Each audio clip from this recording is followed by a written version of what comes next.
नमस्कार, मी सुशील कुलकर्णी. आपण पाहताय अनालायझर. आज आपण एका वेगळ्याच मुद्द्यावर चर्चा करण्यासाठी आलेलो आहोत.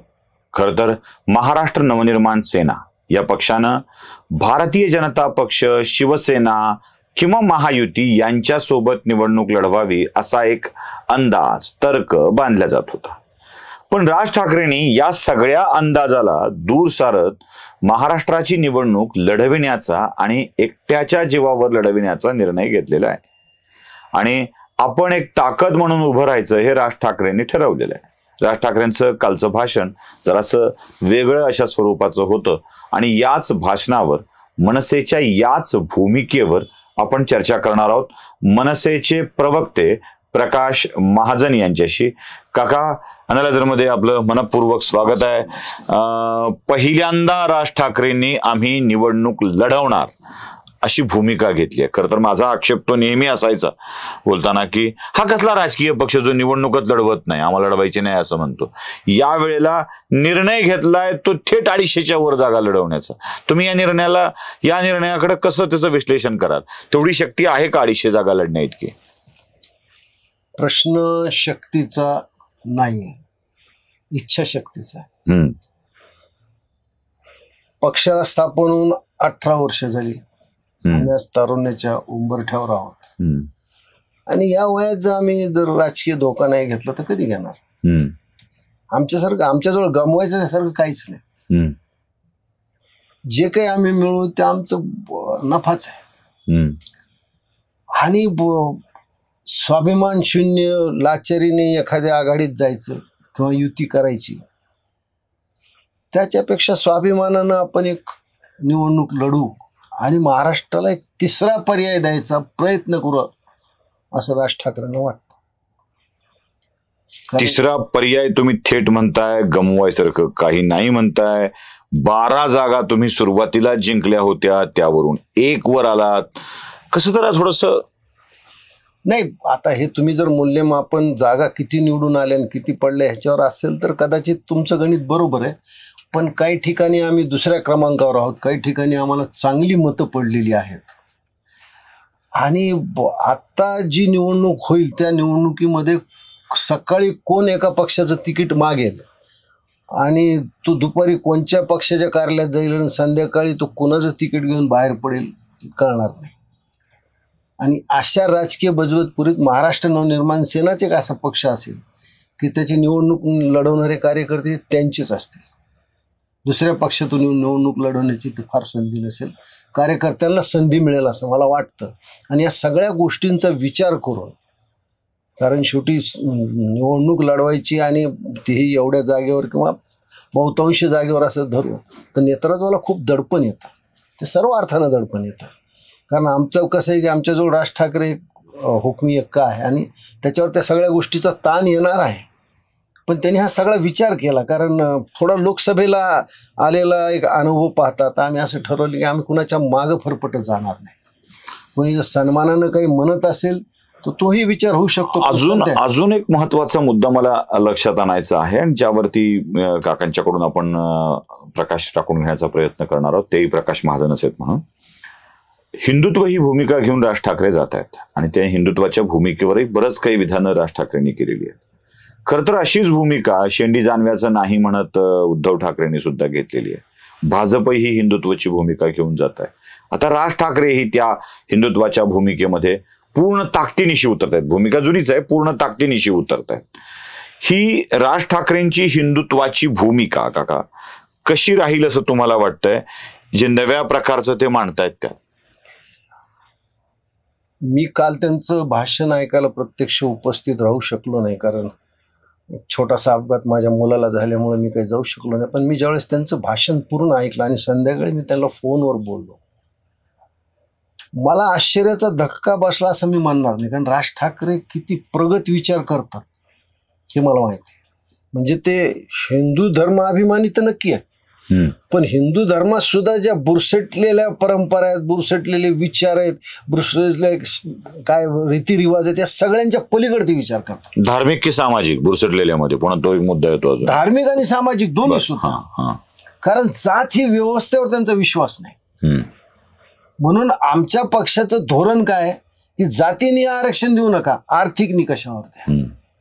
हे मानणारा मला वाटतं महाराष्ट्र नवनिर्माण सेना एकच पक्ष आहे. हा विचार कधीतरी स्वर्गीय गोपीनाथराव मुंडे, स्वर्गीय विलासराव आणि त्यावेळेस स्वर्गीय मनोहरराव जोशी मांडणारे सगळे स्वर्गीय झाले. आता हयातीतले फक्त राज ठाकरे ठाकरे की ज्यांनी हा विचार मांडला आणि तो विचार सगळ्यांना बरोबर घेऊन जाण्याचा आहे. हा विचार कोणी मांडला नाही. राज ठाकरेंचं जे हिंदुत्व आहे, मला वाटतं ह्या हिंदुत्वाची गरज आहे ह्याच्यावर आम्ही कधी विचार केला नाही. काय सहज त्यांनी एक उदाहरण असं दिलं की आपल्याकडे जी जंगल तोड होती, जी वृक्षाची तोड होती, त्याचा उपयोग जास्तीत जास्त किंवा त्याला थोडा दुरुपयोग जरी म्हणला तर माणसाच्या अंतिम संस्काराला होतो. आणि त्यांनी उदाहरण देताना सांगितलं ज्यांच्याकडे प्रचंड जंगलं आहेत ते हा विचार करत नाहीत. आणि मग काय झालं की आपल्याकडं काही ठिकाणी पावसामुळे लोक त्रस्त आहेत, काही लोक पावसामुळे त्रस्त आहेत. की पाऊस पडला नाही म्हणूनही त्रस्त आहे, पाऊस जास्त पडला म्हणून त्रस्त आहे. का तर आपण म्हणतो ते ग्लोबल वॉर म्हणजे पर्यावरणाचं हे सगळं. मग हे कशामुळं होतं हा मूळ प्रश्न कोणी लक्षातच घेतला नाही. मग या जर सुधारणा केल्या आपण की वृक्षतोड कमी किंवा त्याचा एक पर्याय विद्युत दाहिनीवर, हा कदाचित मी म्हणलं की राज ठाकरे त्या बागेचा पंच आहे, त्या बागेचा पक्षी आहे जी बाग अजून अस्तित्वात यायची. हे वाक्य खरं म्हणजे फार मोठं आहे का उर्दू कवीविषयी होतं. पण तुमच्या नेत्याविषयी बोललेलं हे वाक्य बातमी होऊ शकतं की राज ठाकरे त्या बागेतले पक्षी जी बाग अजून अस्तित्व ही बातमी होऊ शकते. मला वैयक्तिक वाटतं काही गोष्टी मी त्यांच्याशी वाद घालू शकतो की हा विचार कोणी केला का? हा विचार त्या लोकांनी करायला पाहिजे, त्या शंकराचार्यांनी करायला पाहिजे ज्या हिंदू धर्म काळाप्रमाणे बदलत गेला पाहिजे. आपण शक खून कुशाण यांना सामावून घेतलं कारण त्यावेळेस आपल्याला स्वतःला बदलण्याची एक आपली वृत्ती होती. धर्म बदलण्याचा विषय तुम्ही बोलत होतात, मांडत होतात. शंकराचार्याचा विषय तुम्ही काढला. त्याच वेळी मातोश्रीवर शंकराचार्यांचं पादप्रक्षालन, पाद्यपूजा करण्यात आली. बघा म्हणजे प्रबोधनकार ठाकरेंनी ज्यावेळेस म्हणजे आता ह्या गोष्टीला तसं विज्ञानात काही अर्थ नाही, पण काल राज ठाकरेनं जो विचार मांडला आणि प्रबोधनकार ठाकरे स्वर्गात बसून आपल्या ह्या दोन नातवाकडे ज्यावेळेस पाहत असतील तर त्यांना निश्चित राज ठाकरेंचा अभिमान वाटला असेल. राज ठाकरेवर प्रभाव कुणाच्या विचारसरणीचा आहे तर स्वातंत्र्यवीर सावरकर, कारण त्याच्या समोरच ते राहतात. म्हणजे तो एक विज्ञानवादी धर्माकडे पाहण्याचा दृष्टिकोन. आणि तेच उलट प्रबोधनकारचे दुसरे नातू असा शंकराचार्य की ज्याच्यावर सुप्रीम कोर्टात तो आहे का नाही याच्यावर केस चालू आहे. जो शेंडी जाणव्याचं शंकराचार्य, जाणव्याचं ब्राह्मण हिंदुत्व आम्हाला मान्य नाही म्हणणारे उद्धव ठाकरे 11 ब्राह्मण त्याची पाद्यपूजा करतात. खरं म्हणजे उद्धव ठाकरेने राज ठाकरेची पाद्यपूजा करायला पाहिजे. ते आधुनिक हिंदुत्वाचा विचार मांडणारा हा आपला भाऊ आहे याचा खरं म्हणजे त्याला अभिमान वाटायला पाहिजे, पण इथं उलटच होते. म्हणजे मातोश्रीवरचं खरं हिंदुत्व हे राज ठाकरेंचं आहे आणि त्यामुळे राज ठाकरेंना बोललं गेलं असतं अधिक बरं झालं असतं. एक साधा राजकीय प्रश्न विचारून आपण जरा शेवटाकडे जाऊया. 200-250 जागा लढवणं, मनसेने या सगळ्या भूमिका व्यक्त करणं, त्यात एवढा कार्यकर्ता म्हणजे सगळ्यात मोठा म्हणजे लढणारा कार्यकर्ता उभा करणं, या गोष्टी खरंच मनसेच्या आवाक्यात आहेत असं तुम्हाला प्रवक्ता म्हणून वाटतं की प्रतिनिधित्व होईल? आता महाराष्ट्राच्या विधानसभेत 288 जागा, त्याच्यापैकी जास्तीत जास्त जागा त्याला संख्यात्मक त्याला घेऊ नका, पण हे आभाळ पेलण्याचं सामर्थ्य राज ठाकरेपेक्षा आहे. तसं आमच्याकडं पाहिलं तर साधन सामुग्री किंवा कार्यकर्ते या सगळ्या गोष्टीला कुठं ना कुठं तरी आम्ही अडचणीला तोंड देतो. पण आम्हाला असं वाटतं की राज ठाकरेंच्या आधारावर आम्ही हे आव्हान नक्की पेलू आणि महाराष्ट्राला एक थोडी नवी दिशा देऊ किंवा महाराष्ट्रात एक नवा विचार, आधुनिक विचार जो महाराष्ट्राच्या प्रश्नावर आज आपण किती जरी म्हणत असलो तर येणारी विधानसभा ही महाराष्ट्राच्या प्रश्नावर लढवली जाणार नाही. यांनी त्याचं धुणं धुवायचं, त्यांनी याचं धुणं धुवायचं, यांनी याच्या उकाळ्या काढायच्या, त्यांनी ह्याच्यावरच सगळी निवडणूक लढवली जाणार. पण महाराष्ट्राचा विचार करणारा एकटा महाराष्ट्र नवनिर्माण सेना हाच पक्ष असेल. चला, महाराष्ट्र नवनिर्माण सेनेचे प्रवक्ते तरी हा पक्ष आता येईल असं म्हणतायत आणि तोच पक्ष महाराष्ट्राच्या क्षितिजावर राहील असं त्यांना वाटतंय. शुभेच्छा द्यायला हरकत नाहीत. राज ठाकरेंच्या या निर्णयाचे परिणाम, पडसाद काय होत आहेत ते येणारा काळ सांगणार आहे.